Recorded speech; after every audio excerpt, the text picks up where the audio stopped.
Hello po, good morning. Update po tayo dito sa isa pa naming project sa Phase 3, Lumina. Ayan. So, bali, Angeli SF din po ito.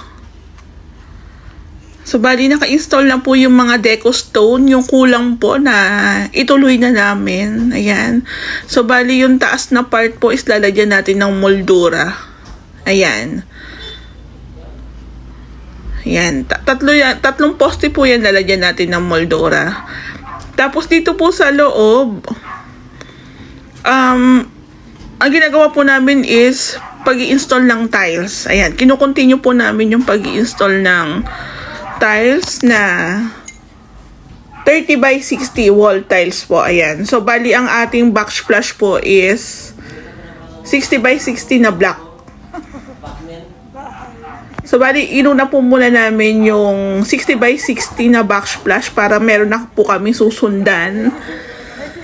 Once na nag-install na po kami ng 30 by 60 na plain white. So, dahil extension po ito, alam nyo na, syempre, mas suggest po namin na naka-wall tiles. Since ang prepared po ng may-ari na pinaka-team ng bahay is white, black, tsaka po brown. So, yung pintura po natin is white. Ayan. So, yung taas naman po is halos gawa na. Kaso, hindi nga lang din kami makapag-final paint gawa ng marami pa pong gagawin sa baba. Ayan. So, nung mga nakarang araw po is namasilyahan na rin siya. Yung dares po ng hagdanan. Tapos dito po sa taas, masilyado na rin po ito. Tapos naka-flat primer na din. So siguro po sa mga susunod na araw, i-install na rin po namin yung mga PVC dito sa kisame. Ayan o. Okay na rin po yung ating hagdan.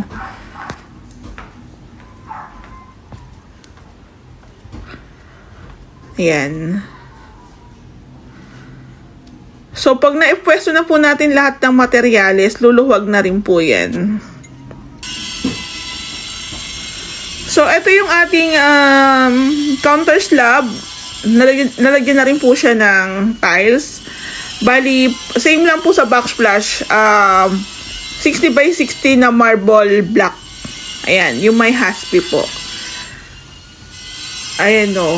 Pati dito sa part ng CR po is meron din po siyang tiles. So, ako mas suggest ko po talaga wall tiles kasi mas malinis. Meron nga pong mga nag-i-inquire sa akin na nagpapa-waterproofing kasi yung kanilang back extension po is lumobo na yung pintura. Kaya proven po talaga yan na mas okay po talaga ang wall tiles dito sa ating back extension. Though gagastos ka rin naman, sabi ko nga is, gastusan na rin talaga yung pinaka-extension natin. Ayan. So, itong ating bar counter, sinunod na lang natin yung sukat sa pinaka-poste. Ayan. So, naka 45 degrees cut din po siya. Same lang po yung tiles doon sa ating backsplash tsaka counter top. Ayan. Ayan po. Siguro, I think mga nasa, wala na siya sa 60. Wala na po siya sa 60 kasi binawasan. Tapos naglagay po kami ng paa. Then yung pinakailalim po maglalagay kami dyan ng fluted panels. So ito, iba rin po yung setup nito. Kumbaga same lang pero merong pinapadagdag yung may-ari para maiba. So abangan nyo po, maganda rin yun. Ayan, okay na po. Natapos na natin yung ating bar counter. Ayan. O, diba? So, nag-hesitate yung may-ari kung okay lang po ba si black na tiles. Okay lang din naman po. Maganda po kasi yung combination ng, ng black, white, brown, tsaka gray. Ayan. Hello po. Magandang hapon. Oo. Puti yan. Basta ito lang ang brown. Ito lang yung brown. Ayan. Update po tayo dito sa unit ni ma'am. Hindi ako nakapunta kagapon pero may gumagawa po dito. So, bali, lahat ng ceiling works is ginagawa na ni Kuya Toto. Naglagay na tayo dito sa may kitchen area, tsaka dito po sa may living area, tsaka po dito sa may labas. Ayan, no. May mga panels, may mga metal parings na tayong nakalatag dyan. Ayan po. So, ipanguhuli po natin yung tiling works dito sa sala. Ayan, panghuli natin yan. Kahit dito po sa kitchen, panghuli po yan kasi ma-damage lang siya. Ayan po. Merienda muna. Tapos kanina nga po pala nagpa-order si Ray ng additional na metal parings kasi nga kulang na yung metal parings namin. Yung mga ganyan po, picturean ko lang. Ayan. Merienda muna kayo. So dito po maglalagay tayo ng PVC panels na brown. Ang kulay po kasi ng bahay is brown, white, tsaka black. May black kami. Ayan, yan po kasi yung gusto ni Sir. Ayan. Tapos sa mini cove, brown din. So kung mapapansin nyo, halos nagkakaroon ng pagkakapareho. Kasi ganito na po yung pinaka-setup. Hindi naman po namin pwedeng galawin pa yung CR. Ilipat na po namin ng ibang lugar. Diba? So, ang ginagawa po kasi sa pinaka-extension, ayan, dinidemolish po yung mga bintana, yung pinto, tapos naglalagay na lang po ng columns. Ayan. Meron po tayong columns dito, meron din dito. Kung mapapansin nyo, ang laki na nito, tsaka ang kapal. Diba? Pero ito po is binuhusan po ito. Ayan. Tapos kanina, yun nga po, napadeliver na kami ng materials. Sabi ni Ray, ito po kasing unit ni Ma'am, merong mga built-in cabinet sa both na room. Ayan. So, 15 po ata ito, 15 pieces. Tapos, meron pa kaming gagawing console dito. Tapos, cabinet po yung iba. Baka po kulangin pa nga po ito. Tapos, liston na 40 pieces. Tapos, primer. Ayan, primer. Ayan, picturean ko na lang. Hindi pa sa akin na forward yung resibo, kaya hindi ko pa nasingil. Ayan po.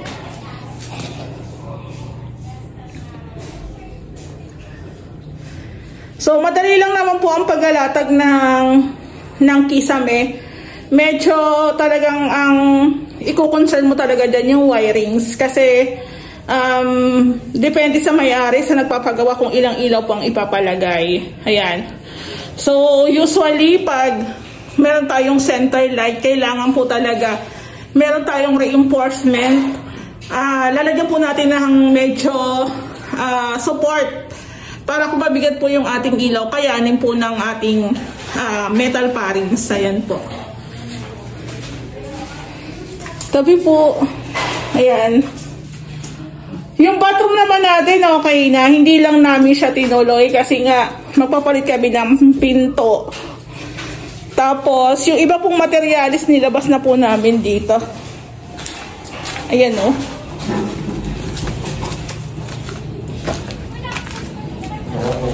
Itong materialis. Ayan.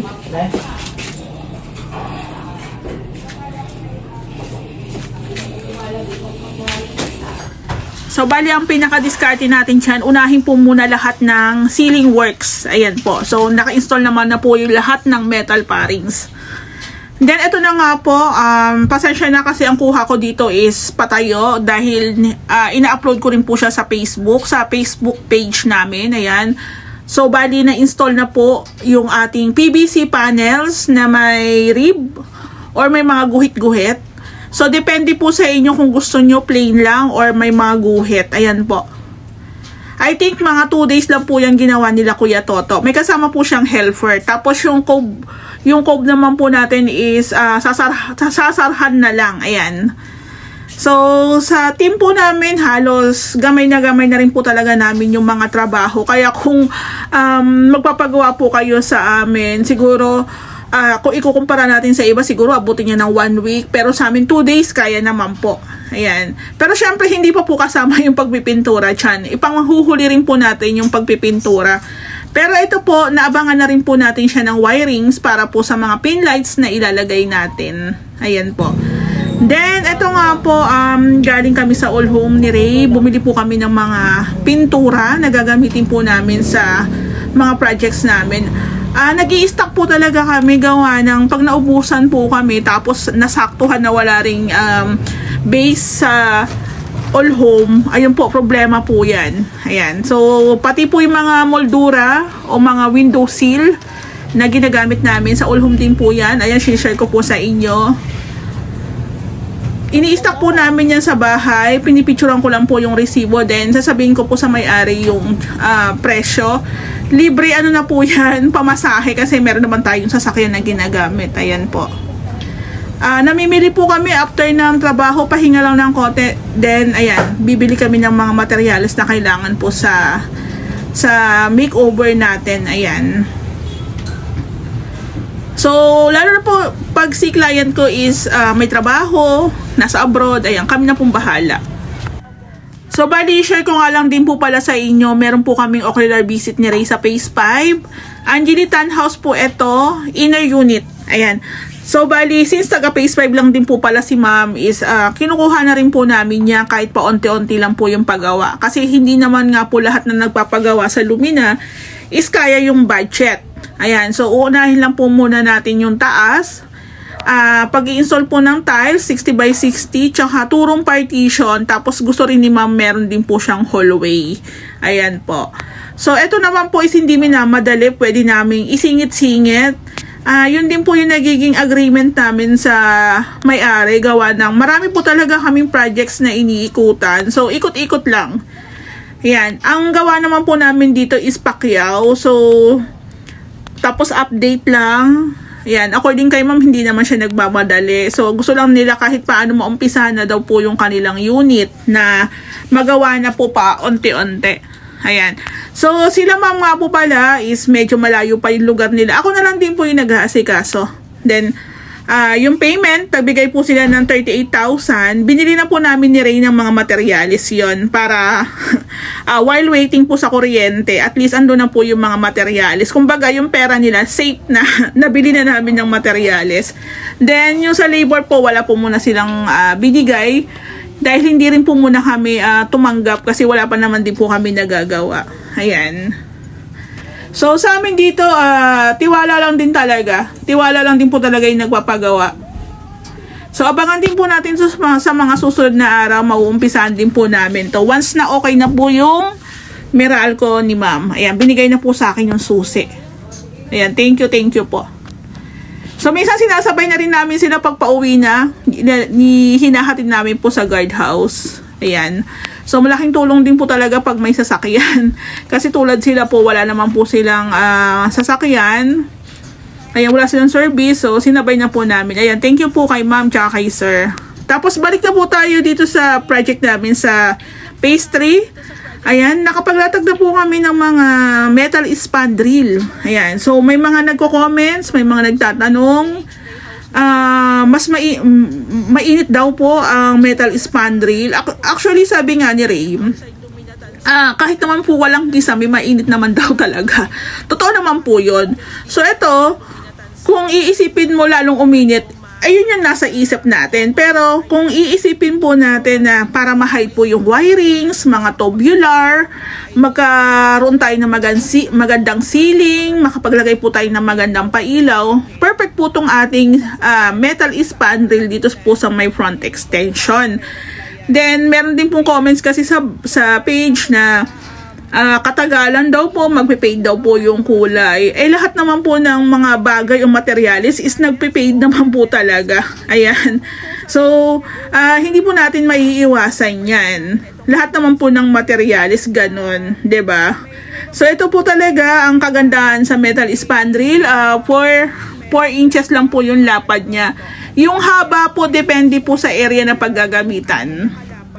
Pwede pong 6 feet, pwede pong 8 feet, depende po sa area na paggagamitan. Pero pag sobrang haba po talaga ng cut, naglalagay po kami ng center molding. So, wala naman pong kaso kung meron tayong center molding dyan. Ayan. So, para ma-hide lang din po yung dugtungan. Kaya nga po meron silang tinda na center molding is para rin po sa mga ganyan. Ayan. So, si client ko po ang pumili ng kulay na to, light brown. Ayan. So, maganda po siya compare po sa PVC. Ang PVC po kasi pag in-outdoor natin siya, baka po rumupok agad. Unlike po ito is metal. Ayan. So, ingat-ingat lang po talaga pag nag-i-install nito. Gawa ng metal po siya, matalas. So, ingat-ingat po talaga kami dyan. So, pagdating po sa mga ceiling work, si Kuya Toto po ang in-charge dyan. Then, meron kami bagong helper. Tinuturuan din niya po yan para maging gamay na rin po sa trabaho ng Ray House Makeover. Ayan po. So, sabi ko nga sa mga workers ko, huwag mag-alala sa trabaho kasi marami tayong trabaho, hindi tayo mauubusan. Kailangan namin magbadali kasi natatambakan po talaga kami. Ang dami po talaga nagpapagawa sa Ray House Makeover. Hindi po namin inaasahan. So, thank God.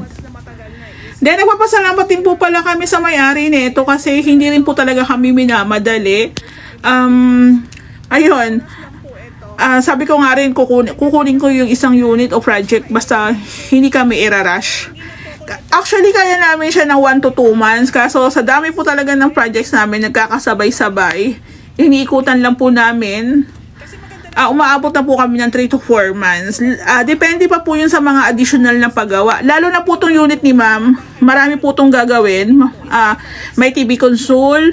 May cabinet po sa ilalim ng hagdan. Meron pa tayong built-in cabinet sa 2 kwarto sa taas. May kitchen cabinet. May pantry. So, nakaka-excite. Dito naman po bali sa ating ceiling ni Lumina.